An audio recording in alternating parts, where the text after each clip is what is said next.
Et nous avons le plaisir d'accueillir Caroline Schwarzfeld pour la chronique Beauté Bien-être. Bonjour Caroline. Bonjour.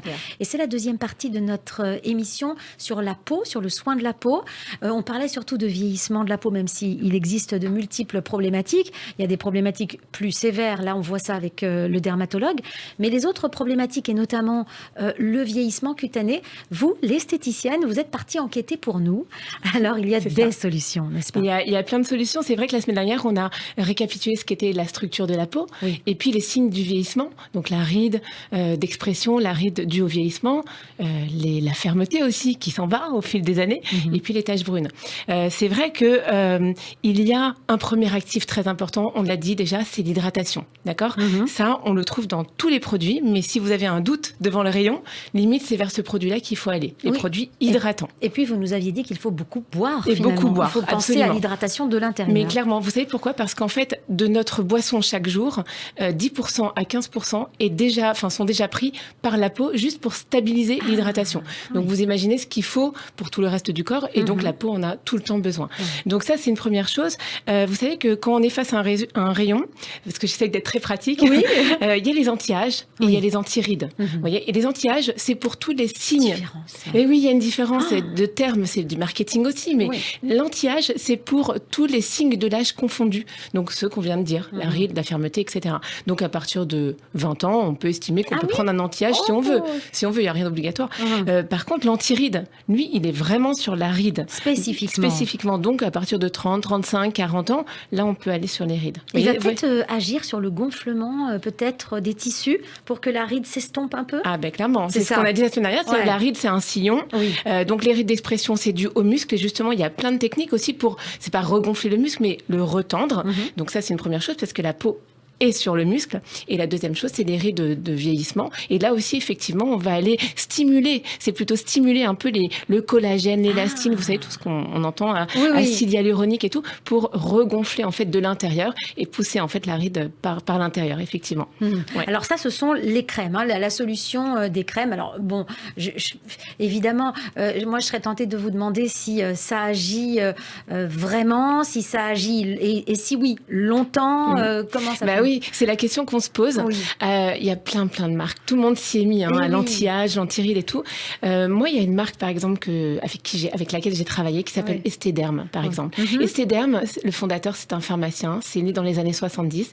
Et l'idée, c'était pas d'apporter à la peau des actifs qu'elle connaît pas, d'accord, mais plutôt ce qu'elle connaît et ce qu'elle a en manque. Vous voyez ce que je veux dire? Et du coup, par exemple, Esthederm a créé l'eau cellulaire. Ça veut tout dire. Ça veut dire que dans tous ces produits, il y a de l'eau cellulaire, c'est-à-dire par biomimétisme, la peau va se dire « Ah tiens, on me donne quelque chose que je connais, alors je vais reproduire. » Vous voyez, on la stimule. Et ça, c'est toujours plus intéressant comme technique que de donner des actifs qu'elle connaît pas, des plantes. Enfin, moi, je trouve en tout cas des plantes qu'elle connaît pas. Ça vient après. Mais il y a plein de marques qui se sont mis au biomimétisme. Et ça, c'est très intéressant. Et donc, pour répondre à votre question, de l'efficacité. L'efficacité, il y a la régularité d'abord. Ensuite, il y a les soins qu'on y apporte avant. On parle souvent ici de gommage, mais c'est ultra important. Et on parlera d'ailleurs, si on a le temps, de peeling. Pourquoi c'est important, le gommage? Mais parce que vous avez, en fait, comme on a parlé de l'épiderme la dernière fois, la première couche, c'est l'épiderme. Et juste en haut, il y a une couche qui desquame normalement de façon très naturelle. Mais quand elle desquame pas suffisamment, elle fait barrière à tous les produits cosmétiques. Et vous pouvez mettre un produit à 250 €. Voilà, issu d'une super technologie, ça fonctionnera pas bien. Et c'est pourquoi il faut toujours gommer la peau pour ensuite laisser le passage en fait aux actifs. Donc ça c'est et il y a des marques comme ça qui sont très intéressantes, qui ont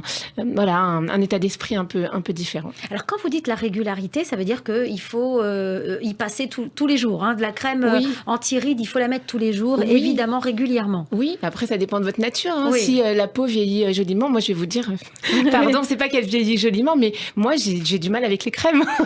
Moi vous ne mettez pas de crème? Moi je fais des gommages et des masques. Voilà, très souvent, 2 à 3 fois par semaine. Parce que les crèmes que j'utilise me gênent. C'est horrible. Je suis esthéticienne, mais en même temps, voilà, chacun sa vie. Est-ce qu'il faut faire confiance justement à ces sensations? Absolument. Il faut vraiment faire confiance confiance à ce qu'on ressent. Et si on n'a pas envie d'aller vers les crèmes, on va vers autre chose. Et là, on a plein d'actifs, par exemple, qui sont intéressants aussi. Je voulais parler de la vitamine C parce qu'elle est partout. C'est un peu le couteau suisse. La vitamine C booste le système immunitaire, mais elle est là aussi antioxydante, justement. Ouais. Elle est là pour booster l'éclat. Et donc, on la trouve partout. Mais il faut des concentrations bien spécifiques pour qu'elle agisse. Et donc là, il faut partir à partir de 5% jusqu'à 20%. Mais là, c'est beaucoup dans les crèmes. Donc, vous-même, face à un rayon, vous regardez la crème qui vous met en avant la vitamine C. Et puis, vous vous dites, bon, ben là, s'il y a 2%, voilà, je vais quand même regarder. Je vais entre les lignes. Ben oui. Et puis, en plus, la vitamine C, elle est compliquée à gérer parce qu'elle doit être associée souvent à un autre actif pour bien travailler. Et donc, en général, c'est de la vitamine E ou de l'acide hyaluronique. Donc, voilà, il y a quelques subtilités comme ça qu'il faut savoir. Et il y a plein d'actifs comme ça, comme les céramides. Je sais pas si vous avez déjà vu sur les... C'est la première. D'accord. Sur les céramides, il y a plein de paquets d'emballage où il y a marqué céramide et on ne sait pas ce que c'est. Les céramides font partie de la peau. C'est un peu le ciment. Vous voyez, il y a les cellules dont on parlait la semaine dernière et puis tout autour, il y a un ciment qui est un peu lipidique. Et ben les céramides, c'est des lipides. Donc en fait, le marketing cosmétique agit un peu, travaille un peu sur tous ces termes-là, mais finalement, c'est des termes qui sont issus de la peau, quoi. On a l'impression quand même qu'on a énormément d'armes pour lutter contre ce vieillissement. Mais vous serez d'accord avec moi de dire que c'est dans une certaine mesure que l'on peut lutter contre ces rides ou cette... voilà, il faut avoir conscience de ça, n'est-ce pas? Mais vraiment, laissons la vie se faire tranquillement. Par contre, le but, c'est de vieillir joliment et harmonieusement. Et il y a d'autres techniques. Par exemple, si vous allez dans certains spas, vous avez le Kobido, par exemple. C'est un massage ancestral avec les poings, les poignets, enfin, il y a les doigts, etc. Et on va faire un lifting naturel parce qu'on va stimuler justement les muscles dont on parlait tout à l'heure. Et ça, c'est très intéressant. Donc, des crèmes à base de différents ingrédients qui vont stimuler la peau, et puis le massage. Exactement. Et le massage, alors là, c'est quelque chose qui est, quand vous dites lifting naturel, c'est-à-dire que par exemple, pour la journée ou pour peut-être 2 jours de suite ou d'affilée, on aura un visage qui sera remonté, j'allais dire. Remonté, lifté. Retendu, repulpé parce qu'on a été stimulé nos muscles. Quand je dis 2 jours, c'est à peu près. Enfin, c'est là sur le Kobido, celles qui le font très très bien. Et il y en a pas beaucoup dans Paris. Clairement, vous en avez pour quelques semaines, voire quelques mois. Et il faut le refaire de temps en temps. Bien sûr. Et derrière, vous avez la fasciathérapie que vous pouvez faire chez vous. La fasciathérapie, c'est la gymnastique faciale. Donc vous pouvez tendre la tête en arrière et puis faire des gestes avec les sourcils, monter, descendre les sourcils. C'est un peu embêtant. On a envie de dire, mais n'empêche que régulièrement, ça peut donner de très bons résultats. Donc c'est des choses assez simples qui marchent bien. Et puis après, vous avez... ensuite, il y a les armes lourdes. Oui, les armes un petit peu plus lourdes. C'est un peu ça. Alors le Botox, nous, moi je suis née avec, j'ai l'impression d'avoir entendu que ça. Le Botox, c'est la toxine botulique, c'est une petite toxine. Enfin, petite, c'est une toxine en fait. Là, c'est radical quand même. Le Botox, c'est radical. C'est radical. On voit certaines actrices qui ont des fronts totalement lisses. Bon, c'est superbe quand même. C'est superbe. Aujourd'hui, à la différence d'il y a 20 ans, quand même, on affine un petit peu cette technique. On y va doucement. C'est-à-dire qu'on va prendre des repères sur le front, notamment parce que le front, on a des rides verticales, horizontales, des rides au niveau de l'orbiculaire. Donc en fait, on va prendre des repères avant de commencer à mettre du Botox, alors qu'avant, on en mettait partout. Et effectivement, on n'avait plus aucune expression du visage. Et ça, c'était dommage. Donc aujourd'hui, c'est quand même de mieux en mieux fait. Et on arrive à avoir un air un petit peu plus, j'ai envie de dire, détendu. En fin de compte, je vais vous dire, c'est ce qu'on dit dans la presse aujourd'hui. Le but, c'est pas de rajeunir, mais c'est plutôt d'être détendu et un peu ni vu ni connu. On ne voit pas ce que vous avez fait, mais on sent qu'il y a une petite différence. On a l'impression que la personne a passé un mois de vacances au bord de la mer. Voilà. Vous êtes détendu, il y a un truc. On revient sur l'histoire du Botox, bien sûr, entre les mains d'un médecin. On est bien d'accord. Tout à fait. Exactement. Parce qu'aux États-Unis, on sait qu'il y a quand même des exagérations, des petites dérives. Tout à fait. Alors qu'il y a des techniques comme le peeling, par exemple.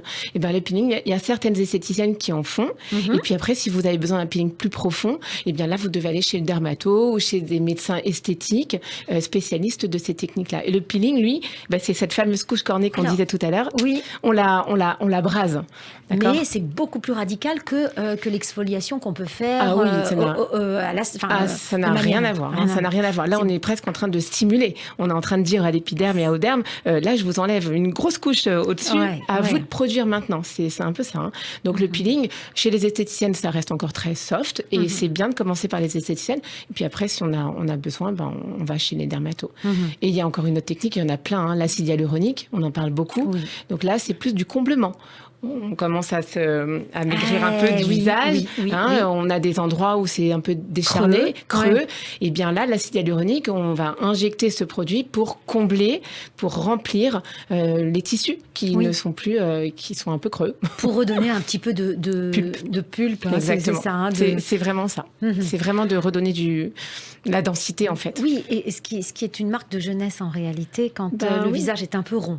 Comme un bébé, quoi. Voilà, comme un bébé. Et d'ailleurs, pour le Botox, on parle même de baby Botox. C'est les jeunes qui se mettent de plus en plus tôt au Botox. C'est grave. Et on appelle ça la génération baby Botox. Mais bon, c'est pas forcément recommandé. C'est choquant, il faut même, être c'est un peu choquant. Oui, moi je trouve. Parce que c'est créer des générations de personnes qui sont complètement obnubilées par leur physique aussi. C'est un extrême. C'est pour ça qu'il faut en parler avec l'esthéticienne, parce que nous, en institut, c'est un peu ce qu'on fait. On en parle, on relativise, on trouve des solutions adaptées. Et c'est ce qu'on appelle la slow aging ou slow cosmétique. C'est le fait d'aller tranquillement vers le vieillissement cutané, entre guillemets, mais avec des solutions adaptées. Et en esthétique, dans les salons, on en parle tranquillement. Oui. On n'est pas... on ne veut pas mettre tout le monde dans l'esthéticienne, c'est un œil extérieur aussi. Ah, mais complètement. Et un œil qui est averti, qui a vu peut-être aussi les exagérations. Ah oui. Dans leur carrière, elles ont vu des ratages, peut-être aussi. Au salon, on trouve des femmes qui viennent nous voir en disant, maintenant, je ne veux plus faire de Botox, je ne veux plus faire tout ça. Moi, je veux des soins du visage et des masques spécifiques, des techniques spécifiques, mais avec vous. Et c'est là où on les prend en charge aussi. Voilà. Merci infiniment. Merci à vous. Merci Léa. Merci Caroline. On peut vous trouver sur beautypopup.fr. J'y arriverai jamais. Chaque semaine, c'est la même chose. Beautypopup.fr. Merci à la beaucoup, semaine Léa. prochaine. Merci. Au revoir. Au revoir.